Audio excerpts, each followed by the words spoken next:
Question आने के chances बहुत ज़्यादा। एक और क्वेश्चन होगा इसी टाइप का, इन दोनों क्वेश्चनों में से एक क्वेश्चन आएगा ही आएगा इस 2025 के एग्जाम में, क्लास 10th में। देखिए क्वेश्चन क्या कहता है, दो ऐसे क्रमागत विषम धनात्मक पूर्णांक ज्ञात कीजिए जिनके वर्गों का योग 290 हो। तो देखिएगा आप विषम पूर्णांक लिखेंगे 1, 3, 5, 7, 9। तो ये मैं लिख रहा हूं, ये विषम पूर्णांक लिख रहा हूं। तो आप देखिएगा दो क्रमागत विषम के बीच में अंतर कितने का रहता है, तो 1 और 3 के बीच में अंतर कितने का, 5 और 7 में अंतर कितने का, 2। तो प्रत्येक विषम पूर्णांक मतलब कि प्रत्येक दो पूर्णांक, और वो भी कैसे विषम, उनके बीच में 2 का अंतर रहता है।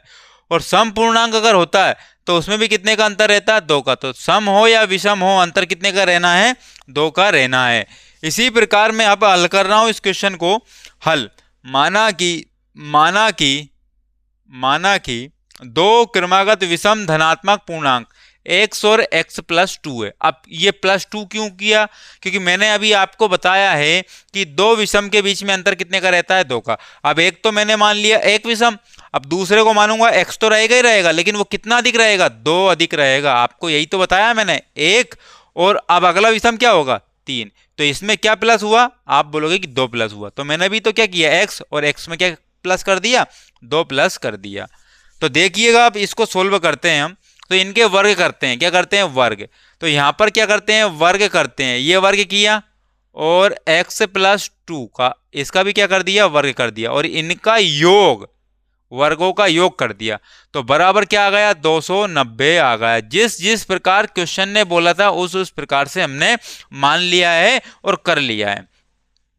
अब इसको सोल्व करते हैं भाई। देखिएगा x का वर्ग किया प्लस में, अब x प्लस 2 का होल स्क्वायर। बहुत सारों को ये नहीं आता है, और जिनको आता है वो तो कर जाएंगे, लेकिन जिसको नहीं आता है तो मैं इसको एक तरीके से बताने वाला हूं ताकि वो भी सीख जाएंगे। देखिएगा x का ये जो वर्ग है, x का वर्ग कर दो आप, तो कर दिया। उसके बाद प्लस 2 का वर्ग कर दो, तो 2 का वर्ग कितना हो गया, 4 हो गया। कितना हो गया, 4। अब इंटू करना है, क्या करना है, इंटू। 2 का गुणा 2 में किया कितने होगा, 4। 2 का गुणा 2 में किया कितने होगा, 4। और 4 का गुणा x में किया कितने होगा, 4x हो गए। और बराबर कितने हो गए, 290। तो इसी प्रकार आपको एक बार तो इसका वर्ग करके लिख देना है, एक बार इसका वर्ग करके लिख देना है, एक बार इन दोनों का इंटू और इन सबका इंटू। 2 दूनी 4 और 4 का गुणा x में किया, 4x होगा। अब देखिएगा ध्यान से, हम यहां पर क्या करेंगे, x का वर्ग कितना हो गया, 2x वर्ग हो गया, जोड़ दिया। उसके बाद में यहां पर क्या है, 4x है। कितना है, 4x है, बराबर 290 दिया है। क्या दिया है, 290। अब ये 4 उधर जाएगा तो किसका हो जाएगा, माइनस का हो जाएगा। तो यहां पर हमने लिख दिया 2x प्लस में कितने लिख दिए, 4x।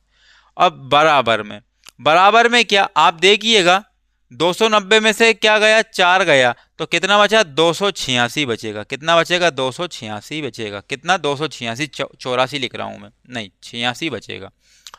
अब एक काम करते हैं हम यहाँ पर, अब इसको 2x प्लस में 4, 2x प्लस में 4, तो और ये बराबर के इधर आएगा तो क्या हो जाएगा, माइनस का हो जाएगा। क्या हो जाएगा, माइनस का हो जाएगा। तो ये मैंने लिख दिया 2, यहाँ पर लिखा माइनस 286, बराबर में क्या, कुछ नहीं बचा तो क्या बचेगा, 0। यहाँ 2x है, यहाँ 4x है, और ये भी 2 से कट जाएगा, तो हम 2 से भाग देंगे। क्या देंगे, 2 से भाग करने पर क्या लिखेंगे, 2 से भाग करने पर।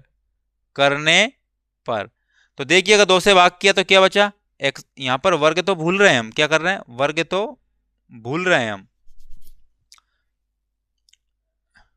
क्या आ गया, 2 कहां से आ गया था, ये x वर्ग किया तो, अच्छा ये तो ठीक है, x का वर्ग 2x वर्ग। अच्छा यहाँ पर वर्ग चढ़ता है, यहाँ पर भी वर्ग चढ़ेगा, क्योंकि x क्या किया हमने, 2x किया, 2x का वर्ग, ये वर्ग चल रहा है। अब 2 से भाग दिया तो x का वर्ग बचा, 2 से भाग दिया x बचा, माइनस 2 से भाग दिया तो कितने बचेंगे, 2 से भाग दिया तो 143 बचेंगे। कितने बचेंगे, 143 बचेंगे।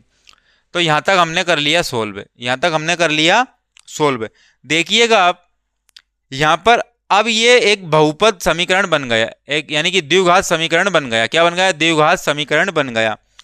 तो आप खुद देखेंगे कि जोड़ने और घटाने पर, यहाँ 2 का भाग दिया तो कितने आएंगे, 2x आएंगे। कितने आएंगे, 2x आएंगे। अब इंटू करने पर तो 143 आना चाहिए। जोड़ने या घटाने पर कितना आना चाहिए, 2x आना चाहिए। कितना आना चाहिए, 2x आना चाहिए। तो देखते हैं हम ऐसी कौन सी संख्याएं हैं। तो मैंने ऐसा देखा, ऐसी संख्याएं यहाँ एक तरफ लेके चलते हैं 143 से। तो मैंने यहाँ देखा एक तो 11 है और एक 13 है। तो 11 का इंटू 13 में करूंगा तो 143 हो जाएगा। और 13 में से जब 11 को घटाऊंगा तो प्लस के 2x भी मिल जाएंगे। अर्थात जो 13 रहना है वो प्लस के रहना है और जो 11 रहना है वो माइनस के रहना है, क्योंकि -11 का इंटू 13 में करोगे तो माइनस के 143 आ जाएंगे।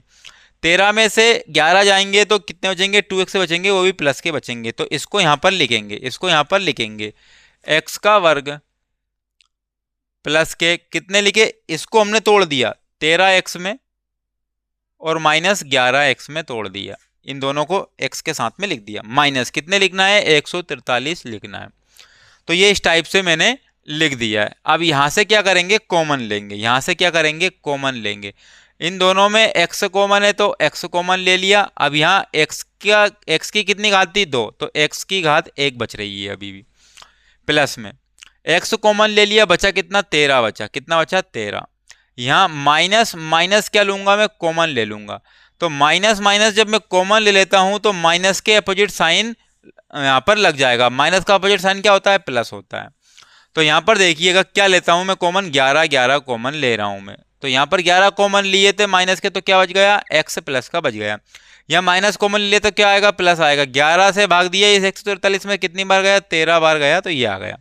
तो ये वैल्यू और ये वैल्यू समान हो गई। अब इनमें से भी क्या करना है, एक बार लिख देना। हालांकि कॉमन भी इसी में से आएगा, लेकिन हम उस कॉमन शब्द को यूज नहीं करेंगे कि ताकि आप कंफ्यूज ना हो। तो x प्लस 13 इसको तो एक बार लिख दो आप, x प्लस 13 और x माइनस 11 इसको एक बार लिख लिया। बराबर में क्या चल रहा है, 0। बराबर में क्या चल रहा है, 0। इसके भी बराबर में क्या चल रहा है, 0। अब आगे देखते हैं। तो इन दोनों के बराबर में क्या रखने पर, 0 रखने पर। इन दोनों गुणनखंड के बराबर में क्या रखने पर, 0 रखने पर। तो x प्लस 13 बराबर 0 और x माइनस 11 बराबर 0। तो x बराबर के उधर गई वैल्यू 13, तो कितनी जाएगी, माइनस की हो जाएगी।